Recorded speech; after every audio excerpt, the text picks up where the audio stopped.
Welcome welcome to my channel simple maths by Parul. इस video में हम डिस्कस करेंगे question number fourth, fifth and six के सारे parts in exercise 6A sets from Selina publication. So let's start. Fourth का first part है। हमें दो सेट्स गिवन है।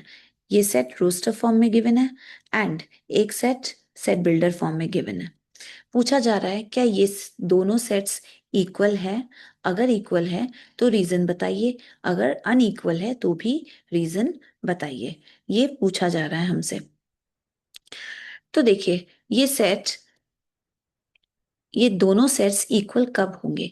जब इन दोनों सेट्स के एलिमेंट्स एग्जैक्टली सेम हो, ना एक एलिमेंट ज्यादा ना एक एलिमेंट कम, दोनों में सेम एलिमेंट्स हो। जो एलिमेंट इस सेट में है वही सारे एलिमेंट्स इस सेट में भी हो, तब हम कहेंगे कि ये दोनों सेट्स इक्वल है।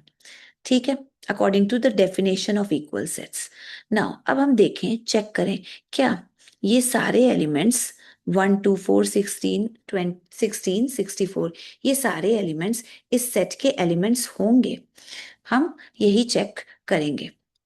तो देखिए, इस सेट में क्या है कि सेट किसका कलेक्शन है? उन सारे एक्स का कलेक्शन है, such that x is a factor of 32। तो जो जो नंबर्स 32 के फैक्टर्स हैं वही सारे नंबर इस सेट के एलिमेंट्स होंगे। अगर ये सारे एलिमेंट्स, ये सारे 5 एलिमेंट्स इस सेट के, अगर इस सेट के एलिमेंट्स बन जाए या इस सेट में प्रेजेंट हो, तब हम कहेंगे कि ये दोनों सेट्स इक्वल है। तो अब ये सारे 5 एलिमेंट्स इस सेट में कैसे प्रेजेंट होंगे? कब प्रेजेंट होंगे? जब ये पांचों एलिमेंट्स फैक्टर होंगे 32 के, तभी तो ये पांचों एलिमेंट्स इस सेट के भी एलिमेंट बन पाएंगे। तो देखते हैं क्या ये पांचों नंबर्स 32 के फैक्टर हैं। वन, वन डेफिनेटली है 32 का फैक्टर, तो इसमें भी प्रेजेंट होगा। टू, टू भी है तो इस सेट में भी प्रेजेंट होगा। फोर, फोर भी 32 का फैक्टर है तो फोर भी इस सेट में प्रेजेंट होगा ना। 16 भी 32 का फैक्टर है तो 16 भी इस सेट में प्रेजेंट होगा ना। अब 64, 64 क्या 32 का फैक्टर है? नहीं, 64 32 का फैक्टर नहीं है, तो इस सेट में 64 प्रेजेंट नहीं होगा। रादर 64 के बजाय यहाँ 32 होगा, नॉट 64 इस सेट का एलिमेंट नहीं होगा। बट इस सेट में तो 64 प्रेजेंट है, दैट मीन्स एक एलिमेंट हमें ऐसा मिल गया जो कि इस सेट में तो प्रेजेंट है बट इस सेट में प्रेजेंट नहीं है, नहीं हो सकता। वो एलिमेंट है 64। तो इस वजह से हम इन दोनों सेट्स को इक्वल भी नहीं कह सकते, क्योंकि इक्वल होने के लिए सारे एलिमेंट्स सेम होने चाहिए। बट इस सेट में 64 प्रेजेंट है, बट 64 हमारा इस सेट में प्रेजेंट नहीं हो सकता, इसलिए हम कहेंगे कि ये दोनों सेट्स इक्वल नहीं है। तो हमारा आंसर होगा no, these two sets are not equal. Reason क्या होगा? Because 64 is not a factor of 32। क्योंकि 64 32 का फैक्टर नहीं है तो 64 इस सेट में प्रेजेंट नहीं हो सकता, बट 64 हमारा इस सेट में प्रेजेंट है। तो एक नंबर हमें मिल गया जो कि एक सेट में प्रेजेंट है बट एक सेट में प्रेजेंट है बट इस दूसरे सेट में प्रेजेंट नहीं है। तो इट मीन्स कि ये दोनों इक्वल सेट भी नहीं है ना। क्वेश्चन नंबर, ना सेकेंड पार्ट देखते हैं। सेकेंड पार्ट में पूछा जा रहा है क्या ये गिवन सेट इस सेट के इक्वल है? अगर है तो गिव रीजन, अगर नहीं है तो भी गिव रीजन। ये हमसे पूछा जा रहा है। देखिए, अभी अभी हमने डिस्कस करा दो सेट्स इक्वल कब होंगे? जब दोनों में सेम, एग्जैक्टली सेम एलिमेंट्स हो, तभी हम कहेंगे कि दो सेट्स इक्वल है। अब इन दोनों सेट्स को इक्वल कब कहेंगे? जब ये सारे एलिमेंट्स, ये चार एलिमेंट्स 3 9 27 54 इस सेट के एलिमेंट होंगे। ये चार एलिमेंट्स अगर इस सेट के एलिमेंट होंगे तब हम कहेंगे कि ये दोनों सेट्स हमारे इक्वल हैं। देखते हैं क्या ये चारों एलिमेंट्स इस सेट के एलिमेंट होंगे। इस सेट के एलिमेंट कौन कौन से होंगे? वो सारे x such that x is a factor of 27। That means इस सेट में वो सारे एलिमेंट्स होंगे जो कि वो सारे नंबर्स होंगे जो कि 27 के फैक्टर्स हैं। ठीक है, तो अगर ये पांचों नंबर, ये चारों नंबर 24 के फैक्टर्स बन जाए हो, तब ये चारों नंबर्स इस सेट में भी प्रेजेंट होंगे, डेफिनेटली होंगे। तो हम अब हमें चेक करना है कि ये चारों नंबर्स क्या 27 के फैक्टर हैं। तो 3 देखते हैं, 3 27 का फैक्टर है, डेफिनेटली है, तो 3 इस सेट में प्रेजेंट होगा। 9 देखते हैं, 9 27 का फैक्टर है, डेफिनेटली है, तो 9 भी इस सेट का एलिमेंट होगा। 27 भी, 27 क्या 27 का फैक्टर है, डेफिनेटली है, तो 27 भी इस सेट का एलिमेंट होगा। अब देखिए 54, क्या 54 27 का फैक्टर है? 54 27 का फैक्टर नहीं है। यहाँ तो है, चलो 54 प्रेजेंट, बट 54 यहाँ प्रेजेंट नहीं हो सकता है। Third part, right the set of even factors of 124। 124 का हमें एक ऐसा सेट लिखना है, सपोज करते हैं, डिनोट करते हैं उसको ए से। ठीक है, इस ए में वो सारे एलिमेंट्स आएंगे जो कि 124 के फैक्टर्स हैं, नॉट ओनली फैक्टर्स हैं बट इवन फैक्टर्स हैं। ठीक है, तो सबसे पहले हम इसके फैक्टर्स फाइंड आउट करते हैं। इसके फैक्टर्स 2 6 12, 2 2 4, 2 3 6, 2 1 2। ठीक है, 31 हमारा प्राइम हो गया, तो इसका फैक्टर क्या हो गया 124 का? पहला तो 2 हो गया, दूसरा 4 हो गया। 4 से भी अगर 124 को डिवाइड करते हैं, क्योंकि ये 2 2 4, ठीक है, तो 4 भी हो गया 124 का फैक्टर। 62 भी अगर लेते हैं, 62, तो 62 भी 124 का फैक्टर हो गया। ठीक है, और कौन सा फैक्टर हो गया? 1 भी 124 का फैक्टर है। ठीक है, एंड खुद 124 भी 124 का फैक्टर है। 31 भी 124 का फैक्टर है। ठीक है, तो ये हमें फैक्टर्स मिले, बट इनमें से इवन फैक्टर्स कौन से? 31 तो हमारा ऑड है, 1 भी ऑड है, तो इवन फैक्टर्स कौन से हुए? ये 2 इवन फैक्टर हुआ, 4 इवन फैक्टर हुआ, 62 एंड 124 इवन फैक्टर हुआ। ये सारे इवन फैक्टर्स हमारे सेट के एलिमेंट्स बन जाएंगे। ये हमारा आंसर हो गया ना।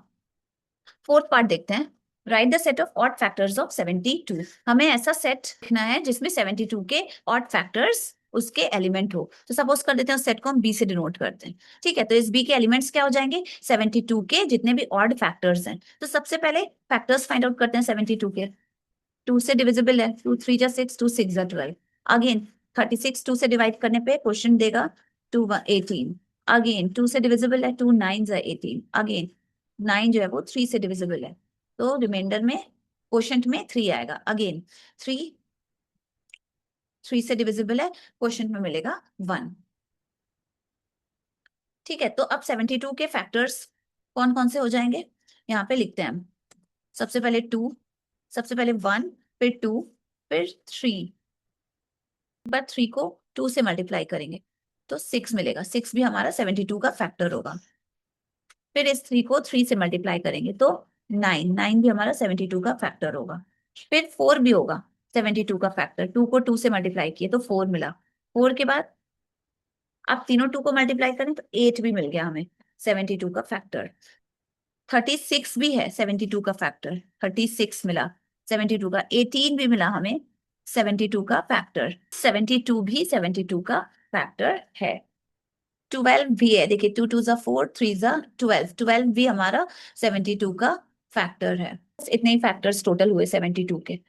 ठीक है, तो अब इसमें से हमें ऑड फैक्टर्स फाइंड आउट करना है। तो ऑड फैक्टर्स हो जाएगा 1 3 9। तो ऑड फैक्टर्स हो गए 72 के 1 3 एंड 9, हमारा आंसर हो जाएगा। ये फिफ्थ पार्ट देखते हैं, हमें ऐसा सेट बनाना है 3234 के जितने भी प्राइम फैक्टर्स हैं उन उन प्राइम फैक्टर्स का सेट हमें फॉर्म करना है। सपोज करते हैं उसको, उस सेट को हम सी से डिनोट करते हैं।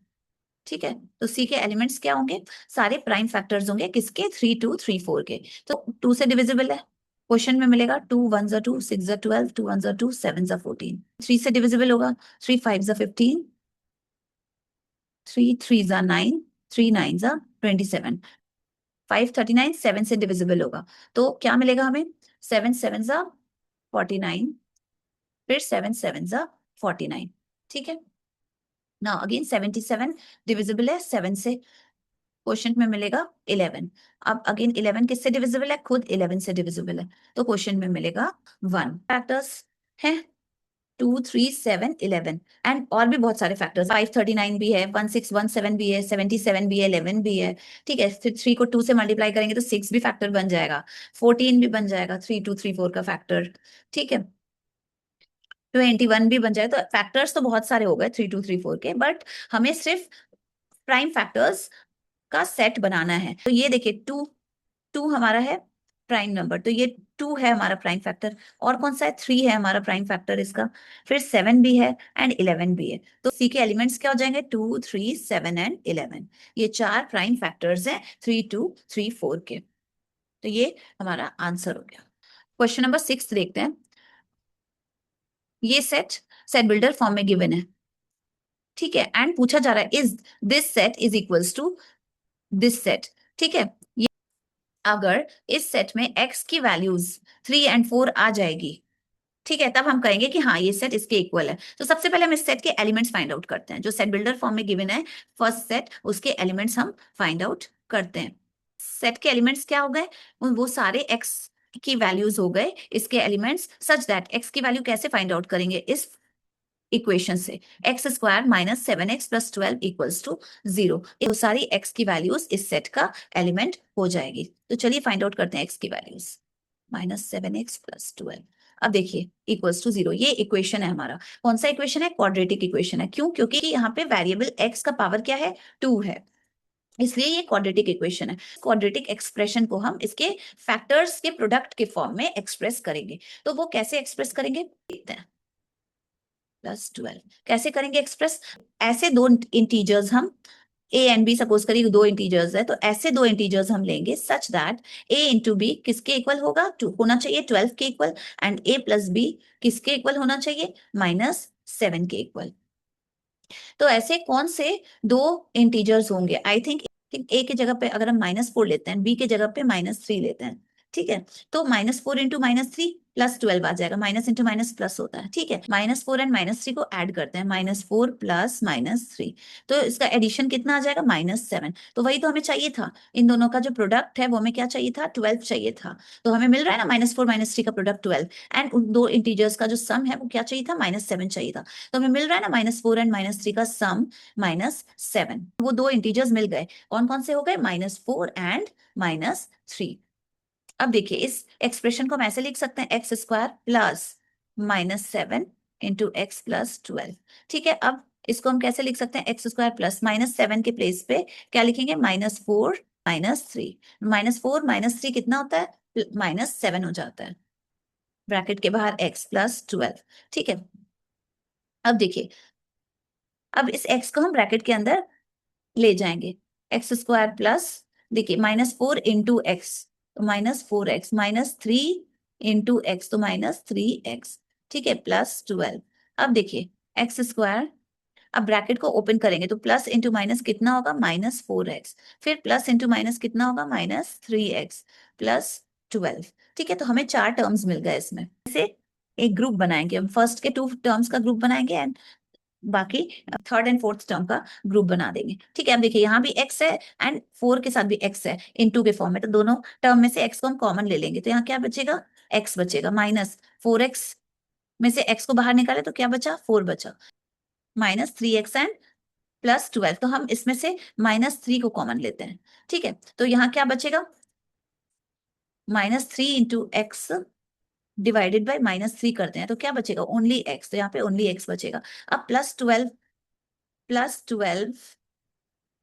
को डिवाइड करते हैं किससे, -3 से, ये जो -3 बाहर निकाले हैं, ठीक है, +12 को डिवाइड कर रहे हैं इस -3 से, तो कितना मिल रहा है, -4, तो यहाँ क्या लिखेंगे हम, -4 लिखेंगे। हमारे पास ये दो टर्म्स हमें मिले, ये पहला टर्म एंड ये दूसरा टर्म मिला। ठीक है, अब इन दोनों टर्म्स में क्या कॉमन है, x-4 कॉमन है, तो x-4 बाहर निकाल देंगे, यहाँ क्या बचेगा, x बचेगा, x-4 को हम बाहर निकाल दिए तो बचा क्या, x बचा, तो x यहाँ लिख दिए। अब इस टर्म में से x-4 को हम बाहर निकाल दिए तो बचा क्या, -3 बचा, तो यहाँ पे -3 हम लिख दिए। ठीक है, तो हो गया हमारा ये एक्सप्रेशन क्वाड्रेटिक एक्सप्रेशन इसके फैक्टर्स के प्रोडक्ट के फॉर्म में, उसका फैक्टराइजेशन हो गया। तो हमें क्या मिला, इस एक्सप्रेशन की वैल्यू हमें क्या मिल गई, x-4 इंटू x-3। मतलब ये किसके एक्सप्रेशन किसके इक्वल हो गया, x-4 इंटू x-3। अगर इन दोनों को हम इंटू करेंगे तो हमें क्या मिल जाएगा, x² - 7x + 12। ठीक है, तो ये दोनों एक्सप्रेशंस सेम है, इक्वल है। ठीक है, तो हम इसके प्लेस पे अब ये लिख सकते हैं x-4 into x-3 is equal to 0। इस इक्वेशन में हम लिख सकते हैं ना, इन दोनों का प्रोडक्ट 0 कब होगा, जब या तो x-4 0 हो और x-3 0 हो। अब यहाँ से x की वैल्यू निकल जाएगी, x इक्वल्स टू 4।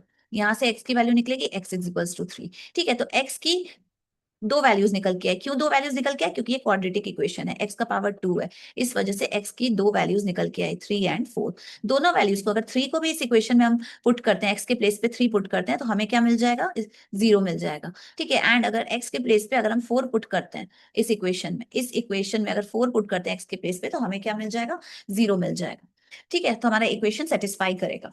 तो x की दो वैल्यू निकल के आई, सेट में x की दो वैल्यू निकल के आई, 3 एंड 4। तो इसके क्या टर्म्स इसके एलिमेंट्स क्या हो जाएंगे, 3 एंड 4। तो वही पूछ रहा है ना, हमारा वही पूछ रहा है हमसे कि क्या ये सेट इसके इक्वल है, तो डेफिनेटली है, yes, these two sets are equal.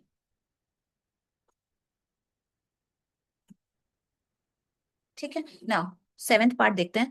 इन क्या गिवन सेट, जो सेट बिल्डर फॉर्म में गिवन है सेट, वो हमारा इस सेट में के इक्वल है। ये सेट हमारा रोस्टर फॉर्म में गिवन है, इसके एलिमेंट्स है 2 3। ठीक है, तो सबसे पहले ये जो सेट बिल्डर फॉर्म में हमें गिवन है ये सेट, इसके एलिमेंट्स फाइंड आउट करें। अगर एलिमेंट्स 2 और 3 आ जाएंगे तो डेफिनेटली इक्वल है। सेट के एलिमेंट्स क्या है, वो सारे x है, such that x² - 5x - 6 equals to 0। इस इक्वेशन से हम x की वैल्यू फाइंड आउट करेंगे। x² - 5x - 6 equals to 0 quadratic equation है। क्यों क्वाड्रेटिक इक्वेशन है, बिकॉज वेरिएबल x का पावर क्या है, 2 है। ये हमारा क्वाड्रेटिक इक्वेशन हो गया। ठीक है, तो इसको हमें सॉल्व करना है, इस इक्वेशन को। सबसे पहले इस क्वाड्रेटिक एक्सप्रेशन को हम फैक्टराइज कर देंगे, मतलब इसको इसके फैक्टर्स के प्रोडक्ट के फॉर्म में लिखेंगे, फैक्टराइज करने का मतलब। ठीक है, तो कैसे फैक्टराइज करेंगे, हम ये देखते हैं। हमें ऐसे दो नंबर, दो इंटीजर्स चाहिए, सपोज करते हैं A B.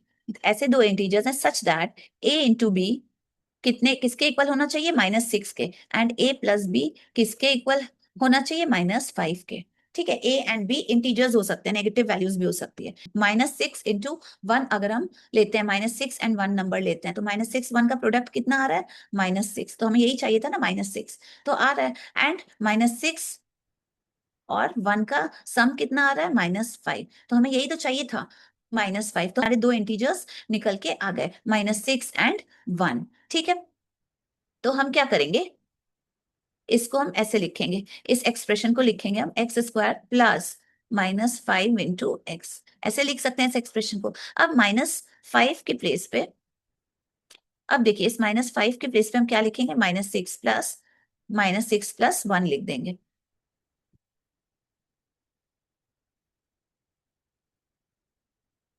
-6 plus 1 and bracket के बाहर इंटू एक्स है, -6। अब ना x को हम ब्रैकेट के अंदर इन दोनों से मल्टीप्लाई करेंगे, तो हो जाएगा x² plus -6x 1 into x plus x -6। ठीक है ना, अब इस ब्रैकेट को हम ओपन करेंगे, x² प्लस, अब देखिए ये प्लस इंटू माइनस, ये प्लस इंटू माइनस माइनस होता है, ये प्लस इंटू माइनस कितना हो जाएगा, -6x। अगेन ये प्लस इंटू प्लस कितना हो जाएगा, +x। ठीक है, ब्रैकेट ओपन हो गया एंड ये -6 यहाँ लिखाएगा। ये दोनों टर्म का ग्रुप बनाएंगे, इस दोनों टर्म का ग्रुप बनाएंगे। अब देखिए इसमें x है, इस टर्म में x है, इसमें भी x है, तो x कॉमन ले लेंगे। x² में से एक x हम कॉमन ले लिए, तो बचा कितना, एक x बचा। अब 6x में से एक x जो है, 6x में से x हम कॉमन ले लिए, तो बचा क्या, 6 बचा। ठीक है, अगेन इन दोनों टर्म्स में से वन कॉमन ले लेंगे। तो x इंटू वन में से वन कॉमन ले लिए, बचा क्या, x बचा। 6 इंटू वन में से वन कॉमन लिए, बचा क्या, -6 बचा। Minus sine as it is आ जाएगा। ठीक है, एक टर्म हुआ, ये दूसरा टर्म हुआ। इन दोनों टर्म में अब क्या कॉमन है, x-6 एंड x-6। तो दोनों टर्म x-6 हम बाहर निकाल देंगे। अब इस टर्म में से x-6 बाहर निकल गया, बचा क्या, x ही तो बचा, यहाँ x लिख देंगे। इस टर्म में से x-6 तो बाहर निकल गया, बचा क्या, 1। तो x+1 लिख देंगे। तो अब इन दोनों का हम प्रोडक्ट करेंगे, x-6 एंड x+1। इन दोनों का हम प्रोडक्ट करेंगे तो हमें क्या मिलेगा, ये क्वाड्रेटिक इक्वेशन मिलेगा। ठीक है, तो इस वजह से ये दोनों इक्वल हो गए। तो अब इस इक्वेशन की तरफ चलते हैं। क्वाड्रेटिक इक्वेशन में इस एक्सप्रेशन के प्लेस पे हम ये लिख सकते हैं, डेफिनेटली लिख सकते हैं। तो लिखते हैं x-6 into x+1 equals to 0। हमने क्या करा, हमने इस एक्सप्रेशन के प्लेस पे हमने इसी का फॉर्म चेंज कर दिया, फैक्टर्स के प्रोडक्ट के फॉर्म में हमने इस क्वाड्रेटिक एक्सप्रेशन को एक्सप्रेस कर दिया। अब देखिए, ये हो गया x-6 into x+1 equals to 0। अब देखिए ये इक्वेशन बना हमारा, हाँ, तो ये 0 कब होगा, इसका क्या मतलब, या तो x-6 0 है, x+1 0 है। तो x-6 को भी 0 के इक्वल करते हैं, x+1 को भी 0 के इक्वल करते हैं। तो x की वैल्यू क्या मिलेगी, 6। यहाँ x की वैल्यू मिलेगी -1। इस सेट के एलिमेंट्स क्या निकल के आए, 6 एंड -1। तो क्या ये 6 इसके इक्वल है 2 3 के, तो ये तो इक्वल नहीं है ना 2 एंड 3 के, कि no these two sets are not equal.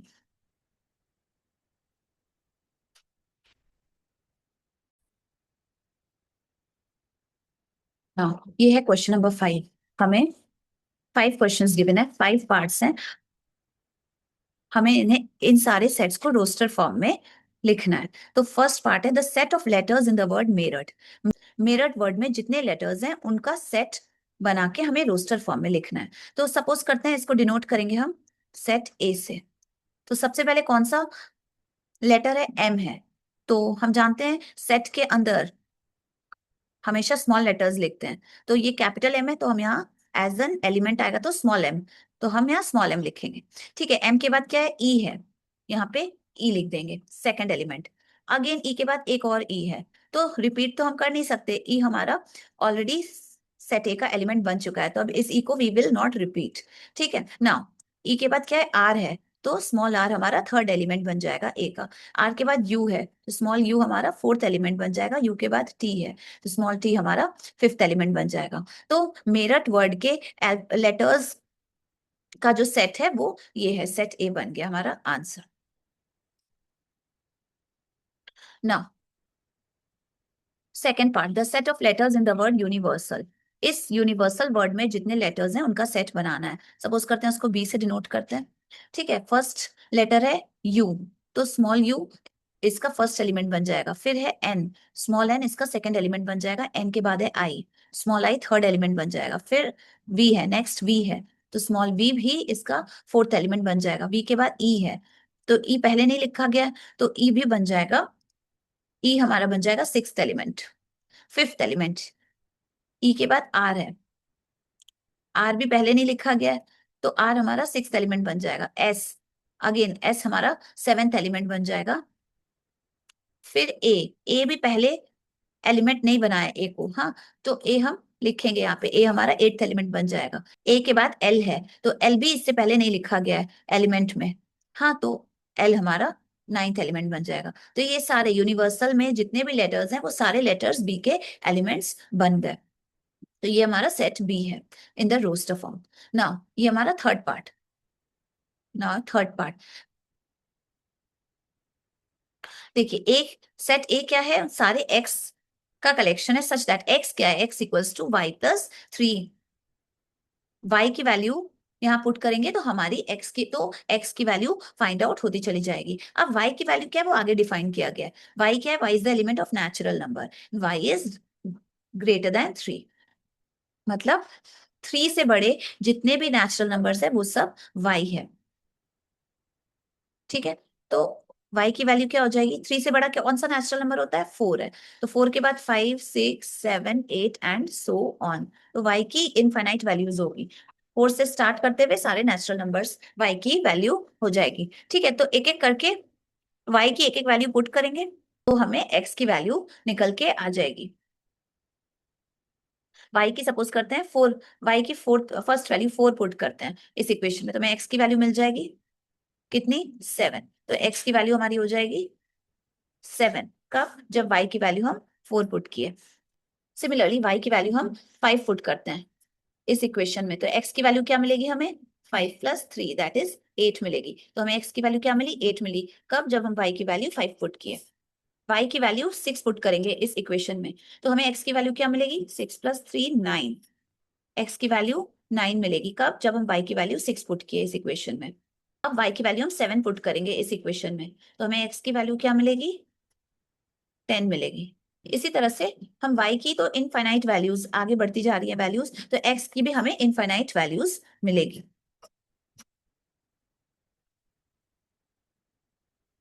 ए क्या है, x की वैल्यूज का कलेक्शन है, तो x की 4 वैल्यू स्टार्टिंग की तो निकल के आ गई, 7, 8, 9 एंड 10, तो सेट ए के एलिमेंट्स हो जाएंगे 7, 8, 9, 10।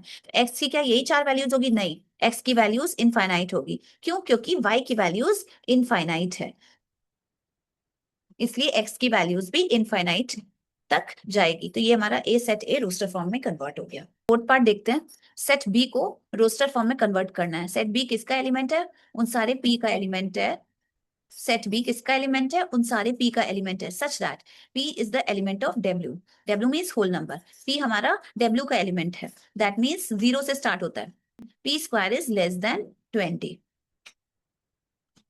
मतलब p जो है वो सारे होल नंबर्स हैं जिनका स्क्वायर 20 से कम आए, तो होल नंबर्स कहाँ से स्टार्ट होते हैं, 0 से, 0, 1, 2, 3, 4, 5, 6, 7, 8, 9 एंड सो ऑन, इनफाइनाइट तक जाते हैं, तो p हमारा इसी होल नंबर होल नंबर के सेट में से कुछ वैल्यूज p है। अब कौन सी वैल्यूज p है, p की वैल्यू वो सारे होल नंबर्स होंगे सच दैट जिनका स्क्वायर 20 से कम हो। अब 0 देखिए, 0 का स्क्वायर ले तो 0 आता है, 20 से कम है ना, तो 0 हमारी p की वैल्यू हो जाएगी, p की वैल्यू 0 हो जाएगी। ठीक है,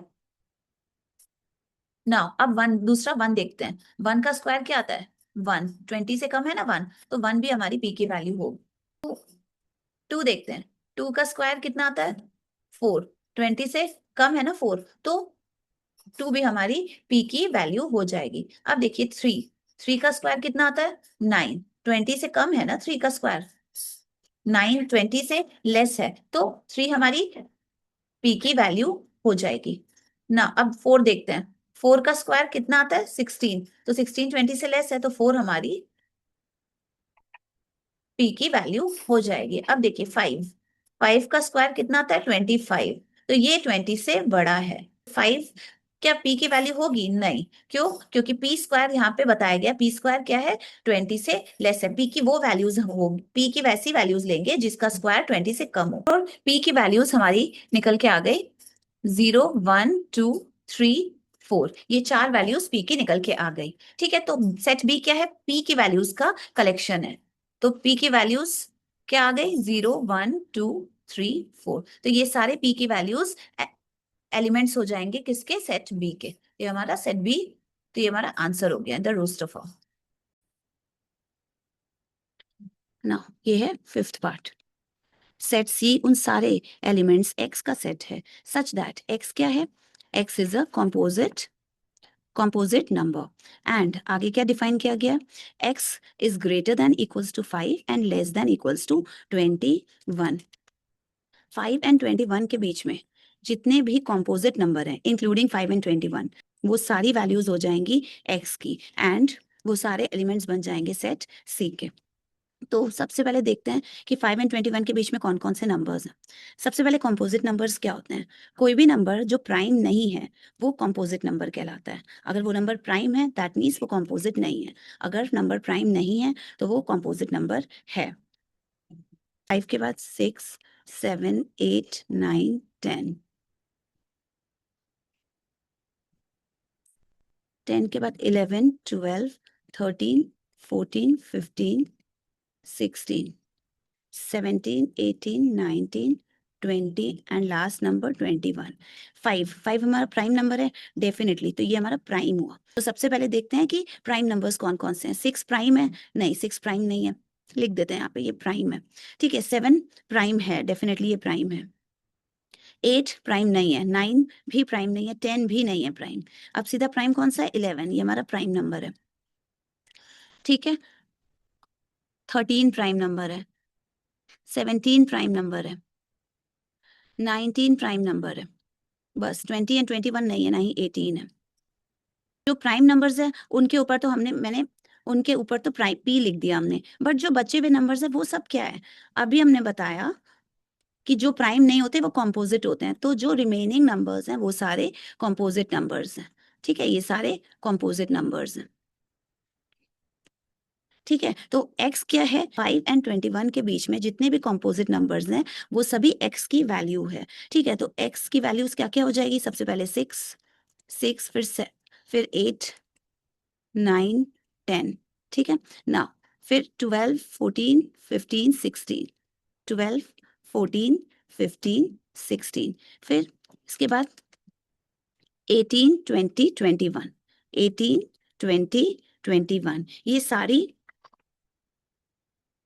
वैल्यूज x की है। एंड x क्या है? सेट C के सारे एलिमेंट्स x हैं, तो ये सारे x की वैल्यू सेट C के एलिमेंट बन जाएंगे। तो सेट C का एलिमेंट्स हमने फाइंड आउट कर लिए, तो लिखते हैं 6 8 9 10 12 14, ये सारी वैल्यूज x की हमारे एलिमेंट्स बन जाएंगे। तो यही हम यहाँ पे लिख दे रहे हैं, 15 16 18 20 एंड लास्ट इज 21, ये सारे हमारे कॉम्पोजिट नंबर का कलेक्शन है, तो यही C की वैल्यू हो गई। तो हो गया सेट C हमारा रोस्टर फॉर्म में हमने लिख दिया, ये हमारा आंसर। ये कंप्लीट हुआ क्वेश्चन नंबर 4 एंड 5। आगे के क्वेश्चंस नेक्स्ट वीडियो में डिस्कस करेंगे। कोई भी क्वेरी हो तो आप प्लीज कमेंट सेक्शन में कमेंट करके जरूर पूछें। वीडियो अच्छी लगी हो तो प्लीज वीडियो को लाइक एंड सब्सक्राइब करें। मिलते हैं नेक्स्ट वीडियो में। Thank you and good bye.